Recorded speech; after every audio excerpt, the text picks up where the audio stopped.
আসসালামু আলাইকুম। আমি আজকে আপনাদের একটা হিজাব পিন বা ব্রুজ দেখাবো। দেখুন, আমি এটা এমব্রয়ডারি করবো। একটি সুন্দর একটি আমি ড্রয়িং করে নিয়েছি এবং আমি ডাল ছোট ছোট দুটো ডাল আমি ডাল দুটো দিব। দেখুন, ব্যাক স্টিচ দিয়ে তিনটে ব্যাক স্টিচ দিলেই আমার ডালটা ক্লিয়ার হয়ে যেতে। এত ছোট আমার গাছটা, ছোট জিনিস একটু কিউট বেশি হয়, সবাই দেখবেন। এবার আমি পাতা দিব।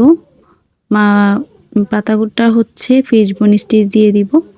আমি দেখুন, আপনাদেরকে স্লো করে দেখাচ্ছি। ফিশবোন স্টিচ খুবই সহজ, কিন্তু পাতা দিলে পাতার একটা তৈরি ভাব আসে, সেজন্য আমি ফিশবোন স্টিচটাই দিয়ে বেশিরভাগ সময় পাতা দিয়ে থাকি। এবার অন্য একটি পাতা আমি করে নিব। অপোজিটের পাতাটা আমি খুব ছোট।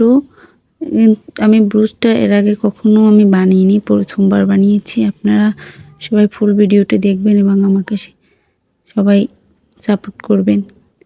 আপনারা সাপোর্ট করলে আমি খুব উপকৃত হব কিংবা আমি উৎসাহিত হব।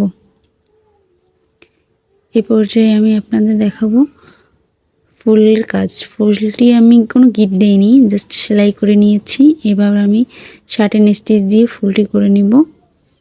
শার্টেন স্টিচ খুবই একটি ইজি স্টিচ, জাস্ট এরপর থেকে ওপর উঠালেই হয়ে যায় সুই দিয়ে।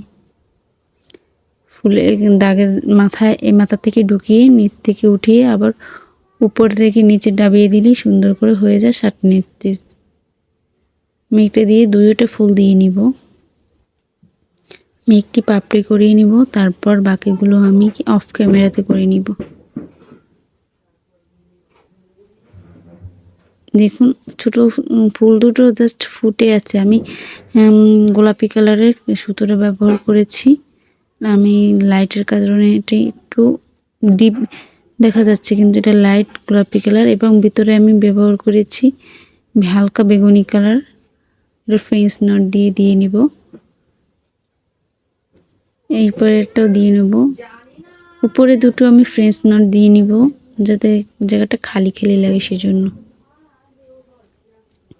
এই পর্যায়ে আমি দুই ডালের মাঝখানে তিনটে ফ্রেঞ্চ নট দিয়ে দিব। মনে হবে জাস্ট ছোট ছোট ফুল। এবার গোল করে রাউন্ড শেপ করে কেটে নিব। কেটে নিয়ে চারপাশ কাঁথা স্টিচ দিয়ে সেলাই করে নিব, কিছুটা জায়গা খালি রেখে। চারপাশ সেলাই করে গোল করে নিব। তারপর আমি ভিতরে একটি ভাঙা বোতাম দিয়ে দিয়েছি, ওটার ভিতরের বোতামটার স্টিচটা ভেঙে গেছে। এরপর দেখুন কতটা গোল হয়েছে। এ পর্যায়ে আমি গুলোর মাধ্যমে ব্রোজের ইটা বা হিজাব পিনের যে ক্লিপটা থাকে ওইটা আটকে দিব গ্লুর সাহায্যে। এক্সট্রা একটা কাপড় আমি গোল করে কেটে এরপর ব্রোজের স্ট্যান্ড আটকে দেব সুন্দর করে চারপাশ। জাস্ট আমি একটি সেলাই দিয়ে আটকে দেব। দেখুন কত ইজিভাবে আটকানো যাচ্ছে। এবং অফ ক্যামেরাতে আমি চারপাশ সুন্দর করে নিব। এবার কাজ শেষ হয়ে গেছে এবং নটটা অনেক সুন্দর করে দিতে হবে। পুরো কাজের শেপটাই আসবে এই নটটার উপরে ডিপেন্ড করে, আপনাদের যেন খুলে না যায় সেজন্য আমি নটটা অনেক টাইট করে দিয়ে নেবেন। এই পর্যায়ে আমি পাশে করব পুঁতির কাজ। পুঁতির জন্য আমি লম্বা লম্বা গোল্ডেন কালারের লং বিটস নিয়ে নিয়েছি। আমি সুতোর মাঝখান থেকে আটকে নিয়েছি, কোনো গিট ব্যবহার করিনি। একটি পুঁতি নিয়ে বাটন হোল স্টিচ দিয়ে বা বোতাম স্টিচ দিয়ে আমি করে নেব।